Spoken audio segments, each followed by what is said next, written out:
Subscribe કરો એ high news India ચેનલને, પછી યુટ્યુબ એપ પર બેલ આઇકોનનું બટન દબાવો અને નિહાળો એ હાઈ ન્યૂઝ ઇન્ડિયા ચેનલ.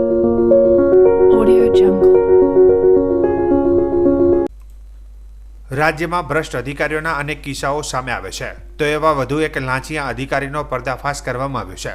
બનાસકાંઠાના DILR કચેરી પાલનપુરના સરકારી લાયસન્સ સર્વેયરે અરજદાર પાસેથી જમીન પ્રોમોલગેશન થતા ક્ષેત્રફળમાં ફેરફાર થયેલ જે સુધારો કરવા સારું 1 લાખની લાંચ લેતા ACBએ રંગે હાથ ઝડપી પાડ્યો હતો. જેમાં પ્રાપ્ત વિગત મુજબ ભાવેશકુમાર દલપતભાઈ પાતાણી, રામાભાઈ લક્ષ્મણભાઈ ચૌધરી, સરકારી લાયસન્સ સર્વેયર DILR કચેરી પાલનપુર ફરજ બજાવતા બંને અધિકારીઓએ ખેતીની જમીન પ્રોમોલગેશન થતા ક્ષેત્રફળમાં ફેરફાર થયેલ જે સુધારો કરવા DILR જિલ્લા ઇન્સ્પેક્ટર લેન્ડ રેકોર્ડ્સ કચેરીમાં અરજી આપેલ, જે અરજી તપાસ સારું સરકાર માન્ય લાયસન્સી સર્વેયર આરોપી ભાવેશકુમાર દલપતભાઈ પાતાણીને ફાળવતા આરોપી ભાવેશકુમાર દલપતભાઈ પાતાણી તથા રામાભાઈ લક્ષ્મણભાઈ ચૌધરીએ ફરિયાદીની જમીન માપણી કરી બંને આરોપીઓએ ભેગા મળી 1 લાખની ગેરકાયદેસરની લાંચની માગણી કરેલ, જે લાંચના નાણાં ફરિયાદી આપવા માંગતા ન હોય, જેથી ફરિયાદીએ ACBનો સંપર્ક કરી ફરિયાદ આપતા ફરિયાદશ્રીની ફરિયાદ આધારે ગોઠવેલ લાંચના છટકા દરમિયાન આ કામના આરોપી ભાવેશકુમાર દલપતભાઈ પાતાણીએ ફરિયાદી સાથે સ્થળો પર વાતચીત કરી લાંચની રકમ સ્વીકારી બંને આરોપીઓ એકબીજાની મદદગારી કરી પકડી પાડી ACB પોલીસે સફળતાપૂર્વક ઓપરેશન પાર પાડ્યું હતું. બનાસકાંઠા જિલ્લાના ડીસા તાલુકાના આસેડા ગામે ખેડૂતના બંધ મકાનમાંથી ધોળા દિવસે તસ્કરો ચોરી કરી 15 લાખની રોકડ રકમ અને સોના ચાંદીના દાગીના સહિત કુલ રૂપિયા 20,32,500નો મુદ્દામાલ ઉઠાવી જતા ચકચાર મચી જવા પામી છે. ડીસા તાલુકાના આસેડા ગામે રહેતા અનિલભાઈ કાંજીભાઈ રબારી ખેતી અને પશુપાલનનો વ્યવસાય કરે છે. તેઓ આજે દિવસે તેઓના ગામની બાજુમાં આવેલા વાડામાં બનાવેલા તવેલા ઉપર ગયા હતા, જ્યારે તેમના પરિવારજનો ગ્રામ પંચાયત ખાતે આધાર કાર્ડ લિંક કરાવવા ગયેલા હતા. તેમજ ઘરની ચાવી અનિલભાઈ પાસે હતી, જેથી તેઓ તેમજ તેમના માતાજી 4 વાગે ભેંસો દોવાના કામમાં વ્યસ્ત હતા, ત્યારે તેમના પાડોશીનો ફોન આવેલો કે તમારા ઘરે ચોરી થઈ છે. જેથી અનિલભાઈ ઝડપથી ઘરે પહોંચી તપાસ કરતા તેઓના ઘરના મુખ્ય દરવાજાનો નકુચો તોડી કોઈ તસ્કરોએ અંદર પ્રવેશ કરી જણાયો હતો. તસ્કરો ઘરમાં દિવાલમાં ચણેલી તિજોરી તોડી સામાન વેરવિખેર કરી દીધો હતો. તેઓએ તપાસ કરતા ઘરમાં મૂકેલા રૂપિયા 15 લાખ રોકડા તેમજ સોના અને ચાંદીના અલગ અલગ દાગીનાઓની કિંમત રૂપિયા 5,32,500 એમ કુલ મળી તસ્કરો રૂપિયા 20,32,500નો મુદ્દામાલ ઉઠાવી ગયા હતા.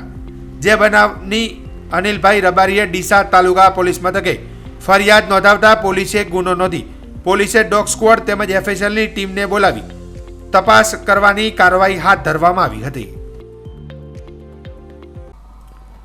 બનાસકાંઠા જિલ્લાના વાવ પંથક સગીર યુવક સહિત અન્ય એક ઈસમ દારૂની ખેપ મારતા ઝડપાયા, જેમાં 2 નામો ખુલ્યા છે. જેમાં મળતી માહિતી અનુસાર બનાસકાંઠા જિલ્લા પોલીસ વડા અક્ષરાજ મકવાણાના માર્ગદર્શન હેઠળ બનાસકાંઠા LCB પોલીસ સ્ટાફ વાવ પોલીસ સ્ટેશન વિસ્તારમાં પેટ્રોલિંગમાં હતો.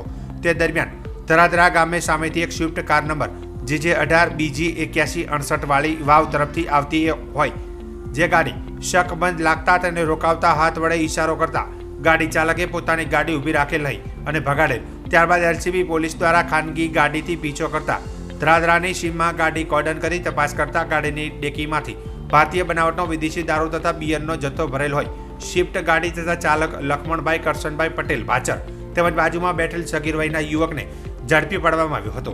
જેમાં ગાડીમાંથી પાસ પરમિટ વગરનો ભારતીય બનાવટની વિદેશી બિયરની કુલ બોટલ નંગ 576 કિંમત રૂપિયા 65,856 તથા સ્વિફ્ટ ગાડી કિંમત રૂપિયા 3 લાખ તથા મોબાઈલ નંગ 2 કિંમત રૂપિયા 10,000 મળી કુલ કિંમત 3,75,856ના મુદ્દામાલ સાથે મળી આવેલા આરોપીઓની પૂછપરછ કરતા પરબતસિંહ જોગસિંહ રાજપૂત સરવાણાવાળાઓએ ભરાવેલ છે.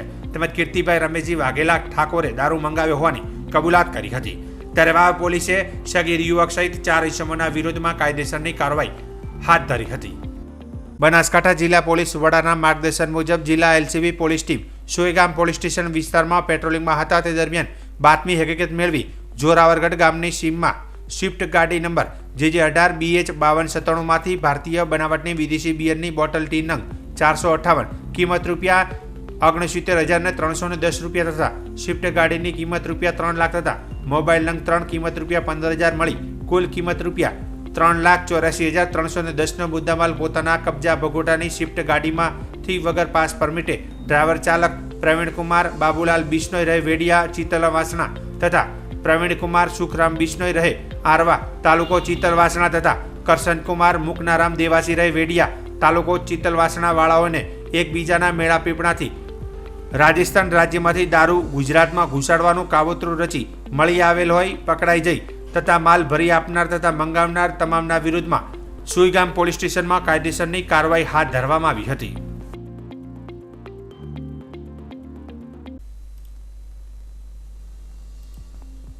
ભાવનગર જિલ્લાના મહુવા ખાતેથી વેલ માછલીની ઉલટી તરીકે ઓળખાતા એમ્બર ગ્રીસના મસમોટા જથ્થા સાથે 2 વ્યક્તિને પોલીસે ઝડપી પાડ્યા છે.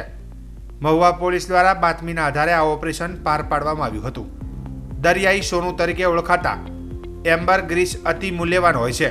મહુવા પોલીસને મળેલી બાતમીના આધારે પોલીસે મહુવાના ભવાનીનગર વિસ્તારમાં રહેતા રામજીભાઈ રાયાભાઈ શિયાળ તેમજ જયદીપભાઈ શિયાળને 12 કિલો એમ્બર ગ્રીસના જથ્થા સાથે ઝડપી પાડે છે.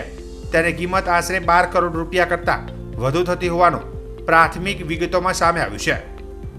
એમ્બર ગ્રીસ મુખ્યત્વે ચાઇનીઝ મેડિસિન અને અંતરની બનાવટોમાં વપરાય છે. આ જથ્થો પિંગળેશ્વર નજીકના દરિયા કિનારે બિનવારસી હાલતમાં પડ્યો હોવાનો અને રામજીભાઈને મળ્યો હોવાનો પ્રાથમિક વિગતમાં જાણવા મળ્યું છે. આ જથ્થાને જયદીપ શિયાળને વેચવા આવ્યો હોય અને આ વેચાણની હિલચાલની માહિતી પોલીસને મળતા આ ઓપરેશન પાર પાડ્યું છે. આરોપીઓને એમ્બર ગ્રીસના જથ્થાને વન વિભાગના અધિકારીઓને સોંપવા અંગેની તજવીજ હાથ ધરાઈ છે. આજે મહુવા ટાઉન પોલીસ સ્ટેશન વિસ્તારમાં આવેલા ભવાનીનગરમાં ચામુંડા ડાઈના એક કારખાના છે. ત્યાંથી આપણે એમ્બર ગ્રીસ જે સ્પર્મ વેલની વોમિટ અને ઉલટી કહેવાય છે એની ત્યાંથી કબજે કરવામાં આવી છે. આશરે વજન 12 કિલોગ્રામ છે, જેની આંતરરાષ્ટ્રીય કાલા બજારમાં માર્કેટ 12 થી 15 કરોડ જેટલી છે.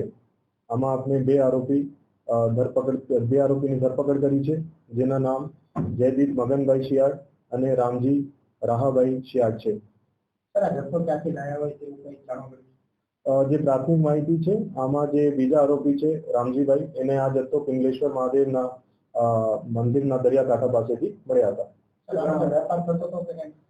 હાલ આમાં કઈ વેપાર નહીં થયું છે, પણ એમાં કોઈ એમને વેચાણ કરવા માટે રાખેલું હતું. આરોપી ડાઈના કારખાના ચલાવે છે.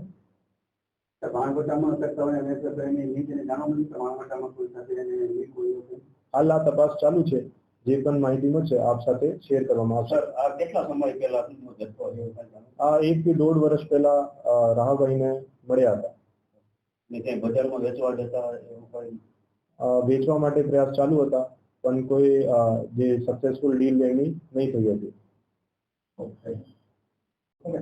એમ્બર ગ્રીસ સ્પર્મ વેલના ઉલટી કહેવાય છે. એ જ્યારે વેલ દરિયામાં હોય છે ત્યારે અમુક વાર એમને જે વધારે એના બોડીમાં હોય એક્સક્રીટા એ બહાર નીકાળવામાં આવે છે. એ વોમિટ તરીકે થાય છે.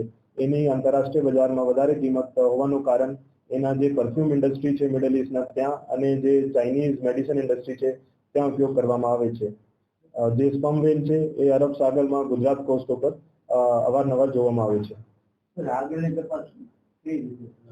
આમાં એસએસએલની ટીમ, ફોરેસ્ટ ડિપાર્ટમેન્ટની ટીમ સાથે પંચનામા કરી જેટલા માલ કબજે કરી અને આરોપીની ધરપકડ કરી આગળ ગુના દાખલ કરી કાર્યવાહી કરવામાં આવશે.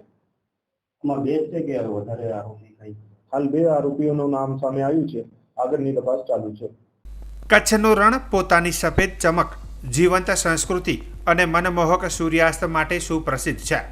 વર્ષ 2005થી શરૂ થયેલા આ રણોત્સવ કઈ રીતે આજીવિકાને પ્રોત્સાહન આપે છે અને પ્રદેશના સમૃદ્ધ વારસાને સાચવે છે, રણને કલા, સંગીત અને પર્યટનના સમૃદ્ધ હબમાં ફેરવે છે, તે જાણવા આવો જઈએ રણોત્સવની મુલાકાતે, જ્યાં પ્રવાસન, કલા, સંસ્કૃતિ અને કુદરતી સૌંદર્યનો અદ્ભુત સમન્વય થઈ રહ્યો છે. કચ્છનું રણ તેના ચમકતા સફેદ મીઠાના રણ સાથે જીવંત સંસ્કૃતિ અને આકર્ષક સૂર્યાસ્તથી ઝગમગી ઉઠે છે. રણોત્સવની શરૂઆત 2005માં ગુજરાતના તત્કાલીન મુખ્યમંત્રી શ્રી નરેન્દ્રભાઈ મોદીએ કરાવી હતી. ત્યારથી અત્યાર સુધી વાર્ષિક રણોત્સવ આ પ્રદેશમાં નવા પ્રાણ ફૂંક્યા છે અને તેની સુવાસ વૈશ્વિક સાંસ્કૃતિક ફલક પર ફેલાય છે.